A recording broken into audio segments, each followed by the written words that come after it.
हैं कि 2017 से पहले पहचानी थी। आज मैं ये कहता हूँ, एटा में बिजली का कारखाना, इधर उधर मत जाइए, एटा का सबसे बड़ा बिजली का कारखाना समाजवादी सरकार में लगा। और अध्यक्ष जी, ये लोग गौ माता और राष्ट्रमाता बनाने के लिए पीछे क्यों हट रहे हैं बार-बार? ये वो लोग हैं जिनके घरों में गाय नहीं है, गाय की सेवा नहीं करना चाहते हैं, गाय के नाम पर ये वोट लेना चाहते हैं। और कासगंज के कहीं डिवाइडर हो, एटा में तो मैं देख आया, एटा में मुड़ते ही डिवाइडर पे सांड बैठे हुए थे। पहले मुख्यमंत्री थे, याद कीजिए, नेताजी उस जमाने में जितना पुल सड़क बनना चाहिए था बनी, और यहाँ के विकास के लिए काम किया। पहचान मुख्यमंत्री जी की नहीं थी, और इनकी सरकार में यही उपलब्धि है 12 साल की कि डीजल पेट्रोल खाद और रसोई गैस और कॉमर्शियल सिलेंडर ऐतिहासिक महंगाई के साथ बिक रहे हैं। नमस्कार, आदाब दोस्तों, A to Z India news में ये खबर आपको हम उत्तर प्रदेश के कासगंज जिले से दिखाने जा रहे हैं, जहां राजनीतिक हलचल तेज हो गई है, जहां अखिलेश यादव का दौरा हुआ है। समाजवादी पार्टी ने आगामी 2027 चुनाव का बिगुल फूंक दिया। समाजवादी पार्टी के राष्ट्रीय अध्यक्ष अखिलेश यादव कासगंज पहुंचे। उन्होंने कहा कि भाजपा सरकार ने बंगाल को लूटा और बिहार में बेईमानी की, यही है भाजपा का असली चेहरा। उत्तर प्रदेश में फर्जी एनकाउंटर पर सवाल खड़ा करते हुए एनकाउंटर को लेकर यूपी सरकार पर प्रहार किया। अखिलेश यादव ने कहा कि सरकार में नौजवान और किसान पूरी तरह से त्रस्त है। उन्होंने कहा कि भाजपा मुंह से स्वदेशी मन से विदेश नीति चला रही है। कासगंज में सपा के पूर्व सांसद कुंवर देवेंद्र सिंह यादव के उर्मिला गार्डन का उद्घाटन करने पहुंचे अखिलेश यादव ने डबल इंजन की सरकार पर जमकर हमला बोला है। इसी दौरान पूर्व सांसद भी हजारों समर्थकों के साथ सपा में घर वापसी हो गए। पूर्व मुख्यमंत्री अखिलेश यादव ने कहा कि उत्तर प्रदेश में पीडीए के लोगों के साथ अन्याय हो रहा है। प्रदेश के नेताओं के इशारे पर फर्जी एनकाउंटर हो रहे हैं। भाजपा के लोगों ने पीडीए के लोगों की नौकरियां छीनी हैं। पेपर आउट और पेपर लीक का रिकॉर्ड बन गया। नीट का पेपर लीक हुआ और ऐसी कोई परीक्षा नहीं जो लीक ना हुई हो। उन्होंने कार्यकर्ताओं से अपील की कि वोटर लिस्ट पर ध्यान दें और सतर्क रहकर मतदाता सूची का निरीक्षण करें। उन्होंने कहा कि देश की अर्थव्यवस्था का सबसे बड़ा असर किसानों पर पड़ा है। डॉलर की कीमत कहां पहुंच गई और रुपए के साथ साथ इसका तालमेल है। ये समझना जरूरी है कि प्राथमिक स्कूल बंद किए जा रहे हैं, जिससे गरीब बच्चों की पढ़ाई प्रभावित हो रही है। उन्होंने कहा कि सोने की चिड़िया कहलाने वाला भारत आज किस स्थिति में है। जैसे जैसे डॉलर ऊपर जाएगा, चाय की कीमत भी बढ़ेगी। डॉलर 100 के करीब पहुंच गया है। पूरे देश के किसान काले कानून के विरोध में एकजुट हुए थे। में कई किसानों की जान भी चली गई। किसानों को कानूनी अधिकार नहीं मिला। ये पहली सरकार है जिसने कोई नई मंडी नहीं बनाई। उत्तर प्रदेश में एक भी नई मंडी न बनने पर आरोप लगाते हुए उन्होंने कहा कि सरकार प्रदेश को लूटने में लगी हुई है। महंगाई ने आम लोगों के किसानों की खुशहाली छीन ली है। सरकार बनने पर एम्बुलेंस सेवा और रोजगार दोनों को मजबूत किया जाएगा। पिछले लोकसभा चुनाव में डबल इंजन सरकार का धुआं निकल गया। कासगंज पौराणिक धरती है और हिंदू मुस्लिम एकता की पहचान रही है। आजादी के आंदोलन से लेकर देश को आगे बढ़ाने में सभी ने मिलकर योगदान दिया है। अखिलेश यादव ने इंटरनेट पर बोलते हुए कहा कि इंटरनेट को गांव-गांव और शहर-शहर जोड़ने का काम भी सपा सरकार में किया गया था। सपा सरकार में दिए गए लैपटॉप कभी खराब नहीं हुए। भाजपा नौजवानों को रोजगार देने में पूरी तरह विफल रही है। इंटरनेट को गांव-गांव और शहर-शहर जोड़ने का काम सपा सरकार ने किया था। सपा सरकार में दिए गए लैपटॉप कभी खराब नहीं हुए। भाजपा नौजवानों को रोजगार देने में पूरी तरह विफल रही। गांव-गांव एम्बुलेंस सेवा सपा सरकार की देन है, जिसे वर्तमान सरकार ने बदहाल कर दिया। सरकारी अस्पतालों में डॉक्टर नहीं मिलते। उन्होंने कहा कि पहले नेताओं ने जिन अस्पतालों की शुरुआत की थी, वहां गरीबों का मुफ्त इलाज होता था। स्मार्ट मीटर लगाकर गरीबों को लूटा जा रहा है। पेट्रोल डीजल में मिलावट हो रही है, जिससे गाड़ियों के इंजन खराब हो रहे हैं। सिलेंडर महंगा हो गया है। विदेश नीति पर सवाल खड़ा करते हुए कहा कि विदेश नीति असफल होने के कारण देश की जनता को महंगाई का सामना करना पड़ रहा है।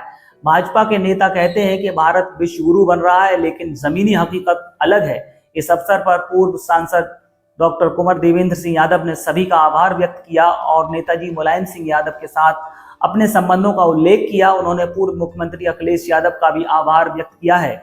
इस मौके पर हजारों की संख्या में समाजवादी पार्टी के कार्यकर्ता मौजूद रहे।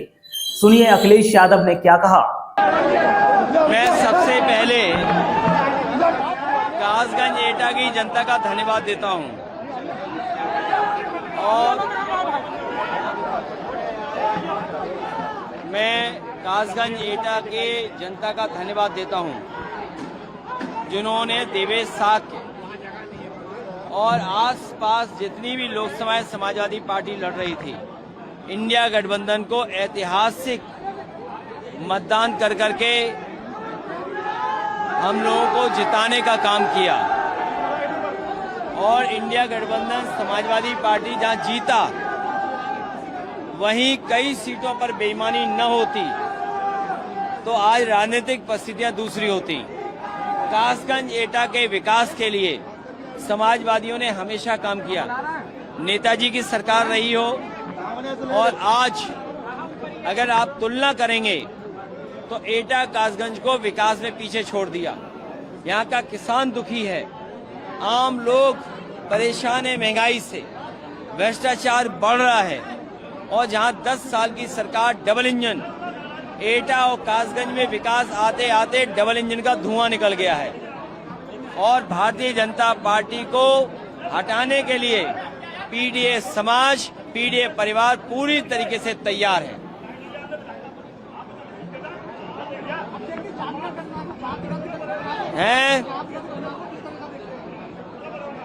अब तो बीजेपी भी डर करके स्वीकार कर रही है। तो इससे बड़ी और उपलब्धि क्या मानूं मैं।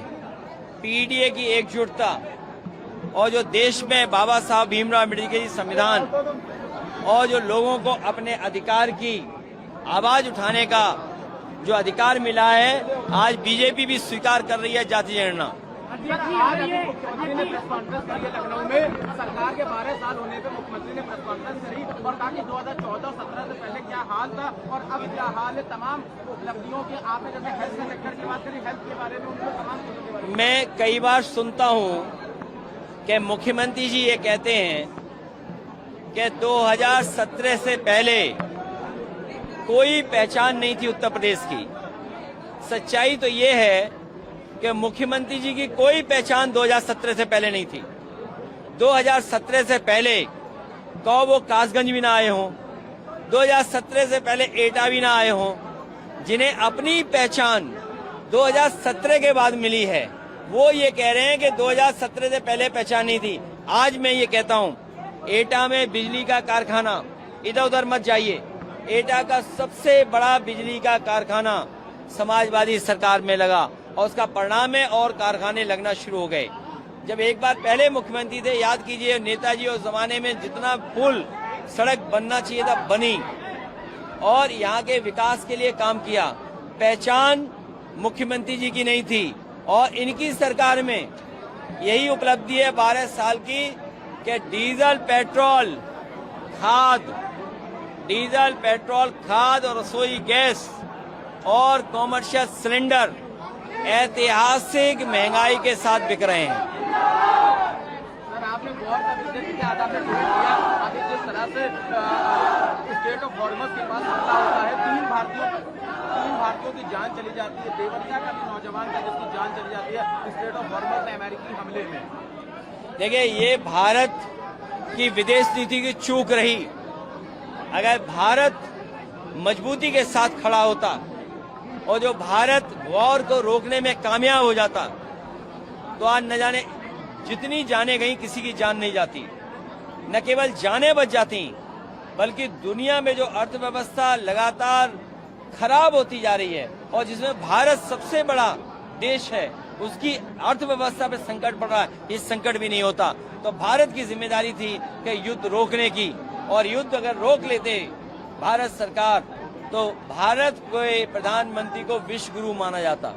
अध्यक्ष जी, ये लोग गौ माता और राष्ट्रमाता बनाने के लिए पीछे क्यों हट रहे हैं? ये वो लोग हैं जिनके घरों में गाय नहीं है, गाय की सेवा नहीं करना चाहते हैं, गाय के नाम पर ये वोट लेना चाहते हैं। और कासगंज के कहीं डिवाइडर हो, एटा में तो मैं देख आया, एटा में मुड़ते ही डिवाइडर पे सांड बैठे हुए थे। तो बताओ, सांड बैठे हैं, इसकी रखवाली देखभाली करने का काम किसका है? और गाय की सेवा करना हमारा आज का नहीं, पौराणिक काम है। पुराना इतिहास हमारा रहा है गाय की सेवा, हम गाय की सेवा करते रहेंगे। मैं आपसे पत्रकार साथियों से बहुत साफ कह के जा रहा हूं, बंगाल का चुनाव जो लूटा है इन्होंने और बिहार के चुनाव में जो बेईमानी की है, अगर यही लूट और यही बेईमानी उत्तर प्रदेश में हो गई तो इसके बाद भविष्य में कभी चुनाव नहीं होगा। इसीलिए आपने देखा होगा जो डिलिमिटेशन ला रहे थे, महिला आरक्षण के साथ डिलिमिटेशन ला रहे थे, ये ऐसी लोकसभाएं बनाना चाहते हैं जिससे विपक्ष के नेता जीत न पाएं और अपने हिसाब से ये लोकसभा बनाना चाहते हैं। अच्छा, ये स्वदेशी नहीं है तो फिर अगर ये फिर जो आत्मनिर्भर भारत बनाने की बात कर रहे हैं, क्या ये बना पाएंगे? ऐसे स्वदेशी नहीं है, आप बता रहे थे ऐसे। इनके मुंह पे है स्वदेशी, मन से है विदेशी। जो लोग स्वदेशी का नारा देते थे, अनरजिस्टर्ड अंडरग्राउंड संगी साथी, वो कहाँ हैं? ये जितने कैमरे मोबाइल दिख रहे हैं आपको, ये सब विदेशी हैं। पंचायत चुनाव में देरी क्यों हो रही है? आप क्या देख रहे हैं इसको? पंचायत चुनाव में ये देरी हो रही है कि वन नेशन वन इलेक्शन का फार्मूला फेल हो गया है और गांव के लोग तैयार हैं बीजेपी को सबक सिखाने के लिए, क्योंकि उन्हें खाद की बोरी नहीं मिल रही, डीजल नहीं मिल रहा, पेट्रोल महंगा हो गया, स्मार्ट मीटर बना करके तुम लूटने की तैयारी में थे, इसलिए ये गांव में नहीं घुस सकते। इनकी बुरी हार करेगा ग्रामीण अंचल के लोग, इसलिए घबरा गए लोग। हम अपने कार्यकर्ताओं से कहेंगे कि प्रेम, दया और अपनापन पीडीए को मजबूत करें। अमेरिका ने हमला कर दिया है, जब तक बीजेपी सरकार कमजोर होगी, दुनिया में हमारे लोगों की ऐसे ही जान जाएगी।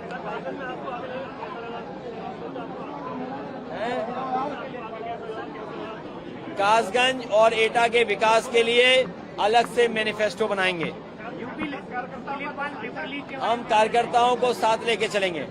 लेखपाल का पेपर लीक हो गया था, उसके बारे में।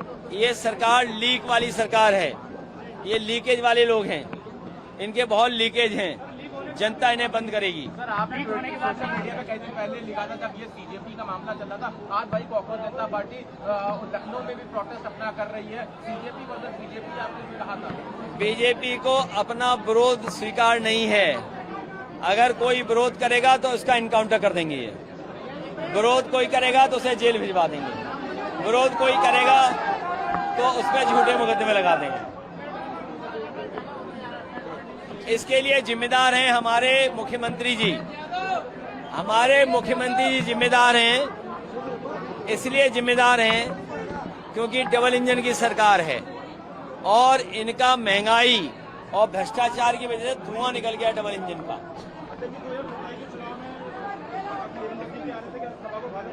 किसको? कौन?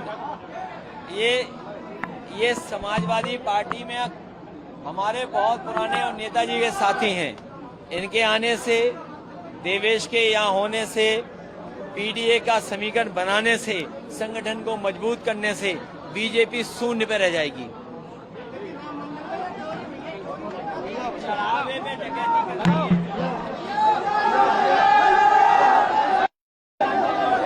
हाँ, पीछे दबे और दबाइए, आप निकलिए।